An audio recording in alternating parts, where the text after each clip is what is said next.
Hello guys, welcome back to Sociology First Paper BA Part Third Year. Today our topic is Theory of Social Evolution. Okay, सामाजिक उद्विकास का सिद्धांत। आज हम बताएंगे social evolution का मतलब क्या होता है, सामाजिक, और इवोल्यूशन का मतलब उद्विकास। ओके, तो सामाजिक उद्विकास का सिद्धांत, थ्योरी क्या है, सिद्धांत। ओके, तो सामाजिक उद्विकास का सिद्धांत। Okay, then we start this video. Much wasted your time. Okay, Spencer ने भौतिक उद्विकास तथा प्राणी शास्त्रीय उद्विकास के नियमों के आधार पर समाज की संरचना में होने वाले परिवर्तन के जिस रूप को स्पष्ट किया, उसी को उनका सामाजिक उद्विकास का सिद्धांत कहा जाता है। ओके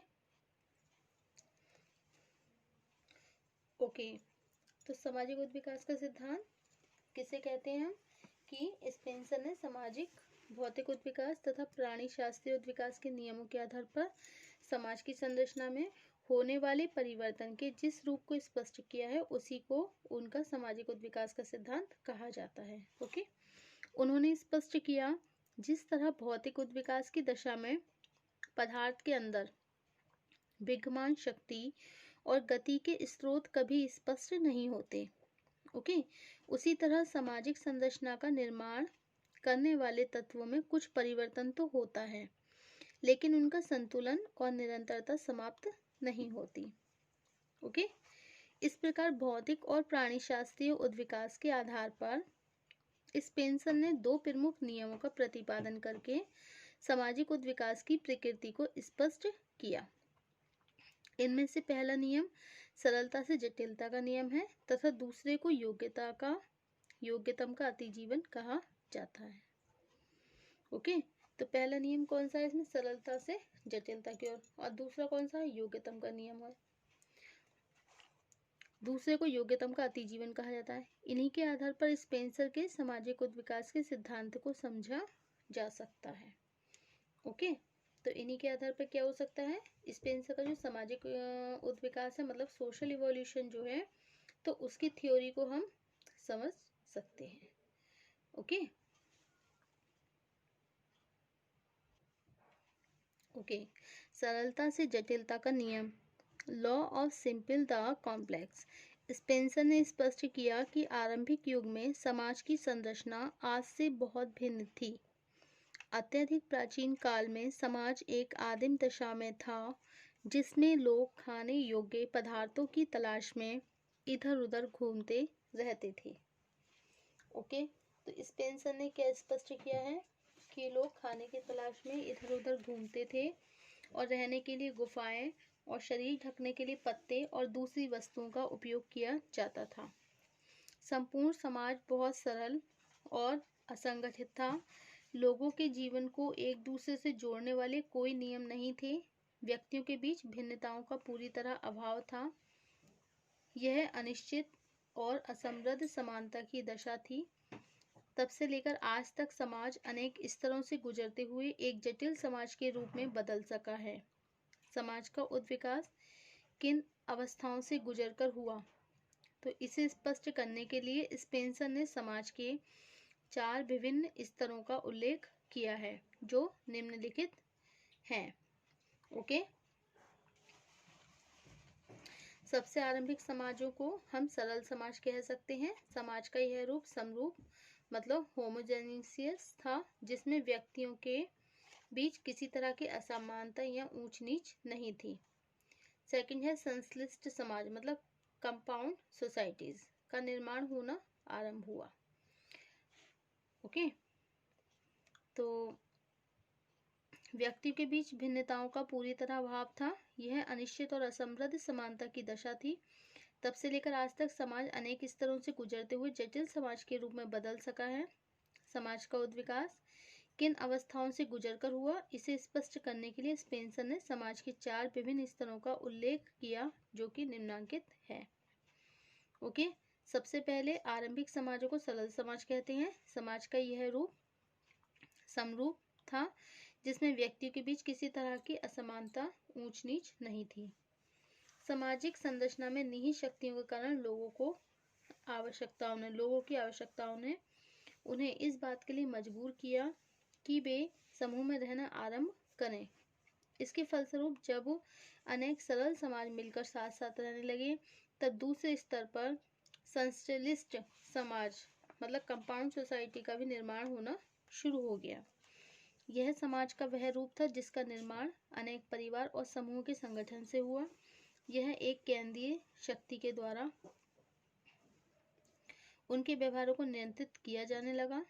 कुछ समय तक संश्लिष्ट समाजों का अस्तित्व बना रहने के बाद उनके अंदर चलने वाली उद्विकासीय प्रक्रिया के प्रभाव से समाज की संरचना में पुनः परिवर्तन होना शुरू हुआ। और थर्ड है तीसरे स्तर पर जब अनेक संश्लिष्ट समाज मिलकर एक बड़े बड़े दल मतलब क्लेन के रूप में संगठित होने लगे, तब उनकी जटिलता में भी अधिक वृद्धि हो गई। स्पेंसर ने ऐसे समाजों को दोहरे संश्लिष्ट समाज मतलब डबल कंपाउंड सोसाइटी कहा। समाज का आकार बढ़ने के साथ ही उनमें एक स्पष्ट राजनीतिक संगठन भी विकसित होने लगा। विभिन्न व्यक्तियों और समूहों की परिस्थिति में भी कुछ परिवर्तन स्पष्ट होने लगे। यह समरूपता से विषमरूपता और सरलता से जटिलता की ओर होने वाला परिवर्तन था। फोर्थ है कालांतर में दोहरे संश्लिष्ट समाजों अथवा अनेक बड़े बड़े दलों से मिलकर जिस बृहद समाज का निर्माण किया उसने एक राज्य का रूप ले लिया। ऐसे समाज को स्पेंसर ने त्रिसंश्लिष्ट समाज मतलब ट्रिपली कंपाउंड सोसाइटी कहा है। यही समाज का वर्तमान रूप है जिसकी एक पृथक प्रभुसत्ता, संस्कृति, अर्थव्यवस्था और सामाजिक संरचना होती है। आधुनिक समाज इस त्रिसंश्लिष्ट समाज का ही प्रतिनिधित्व करते हैं। इनकी संरचना काफी जटिल होती है तथा अपनी आवश्यकताओं को पूरा करने के लिए भी सभी व्यक्ति एक दूसरे पर निर्भर रहते हैं। ओके। स्पेंसर का मानना है कि सामाजिक उत्विकास के प्रत्येक आगामी स्तर पर समाज की संरचना सरलता से जटिलता की ओर बढ़ने लगी है। जैसे जैसे समाज पहले की तुलना में अधिक जटिल होता जाता है, उसमें विभेदीकरण की प्रक्रिया बढ़ती जाती है। सरलता से जटिलता, समरूपता से विषमरूपता और अनिश्चितता से निश्चितता अंतिम स्तर के समाज की प्रमुख विशेषताएं होती हैं। कोई समाज जब सरलता से जटिलता की ओर बढ़ता है तब उसमें कुछ अन्य विशेषताओं का समावेश होता है। ओके। इनमें स्पेंसर ने निम्नलिखित 3 विशेषताएं बताई हैं। फर्स्ट है आंतरिक नियमन, सेकंड है सैनिक और औद्योगिक समाज, थर्ड है ऐच्छिक सहयोग। ओके। तो पहली विशेषता का संबंध सामाजिक जीवन के आंतरिक नियमन से है। आंतरिक नियमन का तात्पर्य विभिन्न व्यक्ति राज्य के प्रति, विभिन्न संगठनों के प्रति तथा एक दूसरे के प्रति किसी तरह की अंतरक्रियाएं करेंगे। इसे स्पष्ट करने के लिए स्पेंसर ने सैनिक और औद्योगिक समाज का उदाहरण दिया। ओके। अब सेकंड, स्पेंसर के अनुसार सरल समाजों की प्रमुख विशेषता लोगों के बीच अनिवार्य सहयोग होना था। कंपल्सरी कोऑपरेशन होना है। सरल समाज जब जटिल समाज में बदल जाते हैं तब लोगों के बीच ऐच्छिक सहयोग मतलब वॉलेंट्री कोऑपरेशन बढ़ने लगता है। स्पष्ट है कि सैनिक समाजों में अनिवार्य सहयोग की प्रधानता होती है जबकि औद्योगिक समाजों में ऐच्छिक सहयोग की प्रधानता हो जाती है। नेक्स्ट है सरलता से जटिलता की दिशा में होने वाले परिवर्तन के फलस्वरूप सामाजिक संरचना का निर्माण करने वाली इकाइयों की संख्या बढ़ने लगी है तथा उनके प्रकार एक निश्चित रूप लेने लगते हैं। इसी को स्पेंसर ने अनिश्चितता से निश्चितता की ओर होने वाला परिवर्तन कहा। योग्यतम का अतिजीवन। अब है survival of the fittest. Spencer के सामाजिक उत्विकास का दूसरा पक्ष योग्यतम की विजय से संबंधित है। उन्होंने डार्विन के विचारों से प्रभावित होकर यह स्पष्ट किया कि प्रकृति का यह नियम है कि केवल उन्हीं प्राणियों को जीवित रहने का अवसर दिया जाए जो जीवित रहने के लिए सबसे अधिक योग्य है। जीवित रहने के लिए अयोग्य व्यक्तियों से स्पेंसर का तात्पर्य निर्धन तथा नैतिक रूप में हीन व्यक्तियों से नहीं है, बल्कि शारीरिक रूप से कमजोर और सामाजिक मानदंडों से अनुकूल न कर सकने वाले लोगों से है। ओके। मूर्ख, मानसिक रूप से विकृत और अविवेकी लोग भी समाज में रहने के अयोग्य होते हैं। जो व्यक्ति योग्य नहीं होता, उद्विकास की प्रक्रिया के अंतर्गत प्रकृति उनका निरसन कर देती है, उनकी मृत्यु हो जाती है। स्पेंसर का विचार है, योग के लोगों की दशा में सुधार करने के लिए राज्य को किसी तरह का हस्तक्षेप नहीं करना चाहिए। ओके, विभिन्न समाज में उद्विकास की प्रक्रिया की जो सार्वभौमिकता है उसको स्पष्ट करते हुए स्पेंसर ने लिखा है, ईसा से 2000 वर्ष पहले मेसोपोटामिया के लोगों ने लोहे को गलाकर हथियार बनाना सीख लिया। ओके,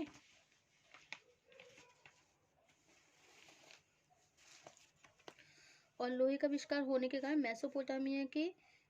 मेसोपोटामिया का दुनिया के लगभग 2/3 हिस्से पर अधिकार हो गया। दूसरी ओर जो समाज अपने आप को समय के अनुसार नहीं बदल सके, उनकी संस्कृति ही धीरे धीरे नष्ट हो गई। इससे स्पष्ट है कि समाज में उद्विकास की प्रक्रिया के लिए जरूरी है कि लोगों में अपनी प्राणी शास्त्रीय प्राकृतिक दशाओं में अनुकूलन करने की अधिक से अधिक योग्यता हो।